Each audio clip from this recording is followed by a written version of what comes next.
আজকে রাতটাই কভার। যাই ঘুমাই। মানে তোর কি কোনো সাধারণ জ্ঞান কোনো কালে হবে না? তুই ফোন টান না দিয়ে ব্যাগ টান দিলি কিছু যা শিখাইছে এতদিন সব তা তুই তো ব্যাগ টান দেওয়ার কথাও কইস। সেটা হাতে যদি ফোন না থাকে তাইলে এক জিনিস কয়বার বোঝাবো তোরে? ব্যাগে তো টাকা থাকতেও পারতো না, এটা কি আমার দোষ? আমার দোষ, আমার কপালের দোষ। এই কয় টাকা আছে দেখতো? কয় টাকা আবার? 470। এটাও অনেক টাকা। বলদ এই যুগে কেউ ব্যাগের মধ্যে টাকা রাখে না। কার্ড, মোবাইল ব্যাগ এইসব জায়গায় টাকা রাখে। ইনফরমেশন থাকলে না হয় ব্যাগ টান দেওয়া। তুই কোন আক্কেলে ব্যাগ টান দিলি যেখানে কানের কাছে মোবাইল ধরে কথা কইতাছে? ওটা টান দিতে পারলি না? ভাবছিলাম তোগুলো একটা সিন্ডিকেট করবো, নিজেকে একটা দল নিয়ে সুন্দর করে আগে যাবো, বুঝলো? ভাই তুই গার্মেন্টসে যাই চাকরি, নাহলে দোকানদারি কর, তুই সবজি বেচ, কিন্তু তোর কাজ এটা না। যা বেটা, খালি বকাবকি করস। প্রথম কাজ করলে তো সবারই ভুল হয় না? আর দেখ, টাকা তো থাকতেও পারে, দেখ ভালো করে দেখ। তুই যা ছিল সব বাইর করছিস, কিছুই নেই। ঝাঁকায় ঝাঁকায় দেখে। ওই যে দেখ দেখ দেখ তো।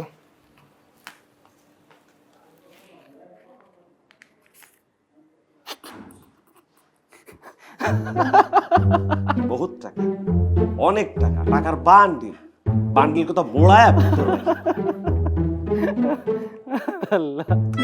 দেখি কি সুন্দর মায়েরা, আর এই এখন কষ্ট হইতেছে।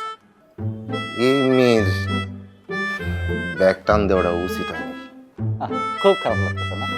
হ্যাঁ।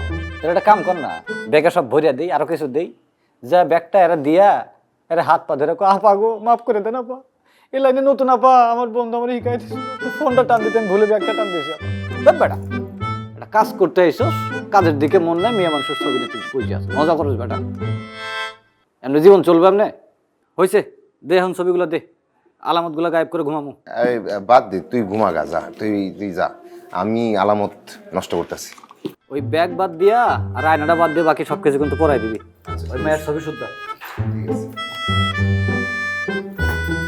কাজ করলে মন দিয়ে কর, না করলে এখানে থাকার কাম নাই। গোসল করে ঘুমাও। ঠিক আছে।